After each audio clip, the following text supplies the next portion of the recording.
নবম ও দশম শ্রেণীর সুপ্রিয় শিক্ষার্থীবৃন্দ, আসসালামু আলাইকুম। রসায়নের নতুন ক্লাসে তোমাদেরকে স্বাগতম। আজ আমরা আলোচনা করব রসায়ন বইয়ের তৃতীয় অধ্যায়ের পদার্থের গঠনের পরমাণুর মডেল সম্পর্কে। পরমাণুর মডেলে রাদারফোর্ড মডেল সম্পর্কে আজ আমরা আলোচনা করব। 1911 খ্রিস্টাব্দে বিজ্ঞানী রাদারফোর্ড পরমাণুর মডেলটি প্রকাশ করেন। এই মডেলে তিনি পরমাণু সম্পর্কে 4টি বৈশিষ্ট্যের কথা বলে থাকেন। এই 4টি বৈশিষ্ট্য সম্পর্কে আজ আমরা আলোচনা করব। এই 4টি বৈশিষ্ট্য উল্লেখ করতে যেয়ে উনি একটি পরীক্ষা করেন, যাকে আমরা স্বর্ণপদ পরীক্ষা বলে থাকি। তো যেহেতু তোমাদের বইয়ে স্বর্ণপদ পরীক্ষা সম্পর্কে কোনো ধারণা দেওয়া নাই, সেজন্য আমরা ওই বিস্তারিত আলোচনায় যাব না। তবে যাদের এই সম্পর্কে জানার আগ্রহ রয়েছে, তারা আমার কমেন্ট বক্সে দেওয়া লিঙ্কের মাধ্যমে স্বর্ণপদ পরীক্ষা সম্পর্কে জানতে পারবে। তো আমরা দেখি বিজ্ঞানী রাদারফোর্ড কি কি মতবাদ দিয়েছিলেন পরমাণু সম্পর্কে। বিজ্ঞানী রাদারফোর্ড পরমাণু সম্পর্কে প্রথমে যেটি বলেছিলেন সেটি হচ্ছে প্রত্যেকটি পরমাণুর একটি নির্দিষ্ট কেন্দ্র থাকে, আর এই কেন্দ্রের নাম নিউক্লিয়াস। অর্থাৎ আমরা যদি কোনো পরমাণুর ছবি একটু আঁকি, তো দেখতে পারবো পরমাণুকে মূলত গোলাকার দেখানো হয়েছে এবং তার নির্দিষ্ট একটা বৃত্তের যেরকম কেন্দ্র থাকে তার একটা কেন্দ্র থাকে। এই কেন্দ্রের নাম দিয়েছিলেন বিজ্ঞানী রাদারফোর্ড নিউক্লিয়াস। এই কেন্দ্রের ভিতরে প্রোটন আর নিউট্রন থাকে। প্রোটন এবং নিউট্রন থাকে। এই প্রোটন এবং নিউট্রনের ভরই পরমাণুর কেন্দ্রে পঞ্জীভূত থাকে এবং এই ভরটাই পরমাণুর মূল ভরকে প্রকাশ করে।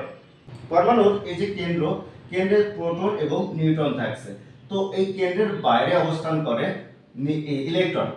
এই ইলেকট্রনের ভর আপেক্ষিকভাবে ইলেকট্রনের ভর শূন্য ধরা হয়। আমরা এর আগের ক্লাসে দেখেছি ইলেকট্রনের আপেক্ষিক ভর শূন্য। এই কারণে দেখা যাচ্ছে যে এই পরমাণুর ভিতরে যে নিউক্লিয়াসে প্রোটন এবং নিউট্রন রয়েছে, এই দুইটার ভরের যোগফলই পরমাণুর ভর হিসেবে প্রকাশ করা হয়ে থাকে বা প্রকাশিত হয়েছে। বিজ্ঞানী রাদারফোর্ড 2 নম্বর যে তথ্যটা বলেছে সেটি হচ্ছে পরমাণুর বেশিরভাগ জায়গায় ফাঁকা এবং পরমাণুর নিউক্লিয়াস অত্যন্ত ক্ষুদ্র। এই নিউক্লিয়াসকে বিজ্ঞানী রাদারফোর্ড অত্যন্ত ক্ষুদ্র বলেছে। আমরা যদি একটু খেয়াল করে দেখি যে এটাকে যদি পূর্ণ পরমাণু ধরে নেই, তো এই নিউক্লিয়াসটা অনেক অল্প জায়গা নিচ্ছে, তো এটাকে বলছে অত্যন্ত ক্ষুদ্র। এবং এই নিউক্লিয়াসের বাইরের অংশ এবং পরমাণুর ভিতরের অংশ প্রায় সম্পূর্ণটাই ফাঁকা থাকে। এটা বিজ্ঞানী রাদারফোর্ড তার স্বর্ণপদ পরীক্ষার মাধ্যমে প্রমাণ করে দেখিয়েছেন।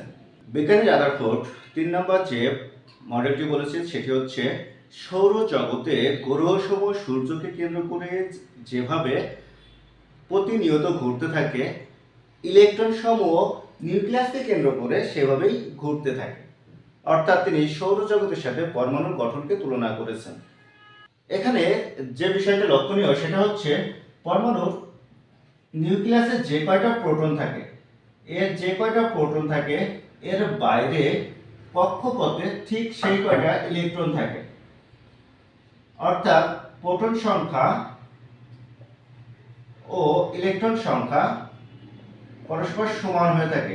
পরমাণুর ক্ষেত্রে এটা দেখা যায়, প্রোটন সংখ্যা এবং ইলেকট্রন সংখ্যা পরস্পর সমান।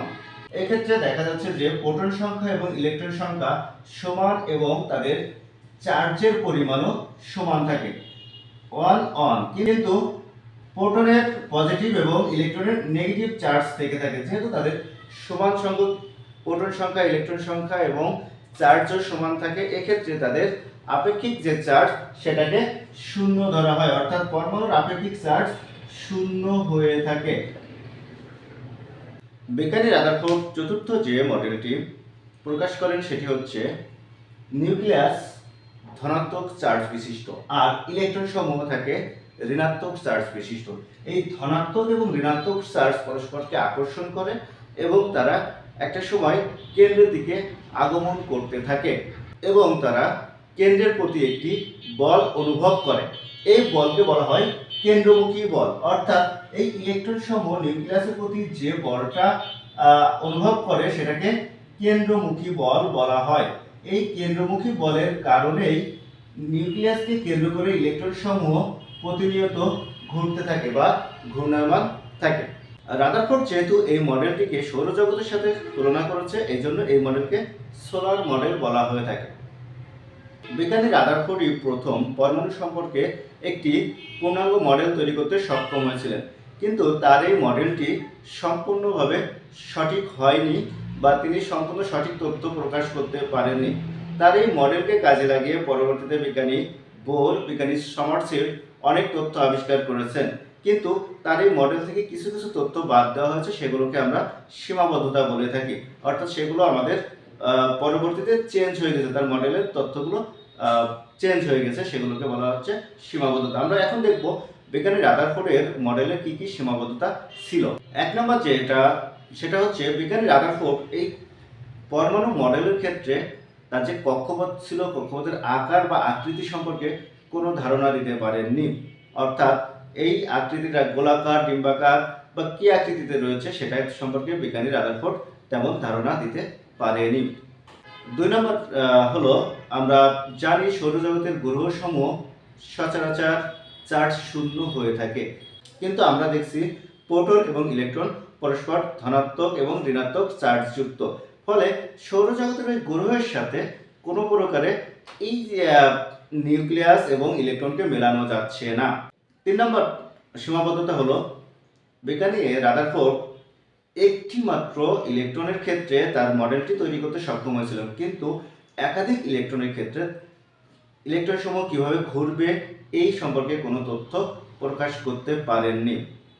4 নম্বর সীমাবদ্ধতা হলো, বিজ্ঞানী ম্যাক্সওয়েল তার তত্ত্বে বলেছেন কোনো ইলেকট্রন নিউক্লিয়াসকে কেন্দ্র করে যদি প্রতিনিয়ত ঘুরতে থাকে তাহলে সে শক্তি হারাবে এবং তার যে কক্ষপথ আছে, কক্ষপথটা প্রতিনিয়ত সংকুচিত হয়ে যাবে, অর্থাৎ সে ধীরে ধীরে নিউক্লিয়াসের দিকে চলে আসবে। আমরা যদি একটু দেখি যে এই যে নিউক্লিয়াস, এখানে যদি ইলেকট্রন সমূহ ঘুরতে থাকে, তো একটা সময় দেখা যাবে যে ঘুরতে ঘুরতে ইলেকট্রন শক্তি হারাতে থাকবে, হারাতে হারাতে একটা সময় সে কেন্দ্রে পতিত হয়ে যাবে, অর্থাৎ ইলেকট্রন পরমাণুর কেন্দ্রে চলে আসবে। ফলে দেখা যাচ্ছে যে ম্যাক্সওয়েলের তত্ত্বের সাথে মিলাতে গেলে এই তত্ত্ব অনুযায়ী যে রাদারফোর্ডের মডেলটা সঠিক হচ্ছে না, কারণ রাদারফোর্ডের মডেলে যখনই ইলেকট্রন কেন্দ্রে চলে যাচ্ছে তখন পরমাণুর বৈশিষ্ট্য বিলুপ্ত হয়ে যাচ্ছে। ধন্যবাদ সকলকে এতক্ষণ আমাদের সাথে থাকার জন্য। দেখা হবে পরবর্তী ক্লাসে নতুন টপিক নিয়ে। ততক্ষণ সকলের সুস্বাস্থ্য কামনা করে আজ এখানে শেষ করছি। আল্লাহ হাফেজ।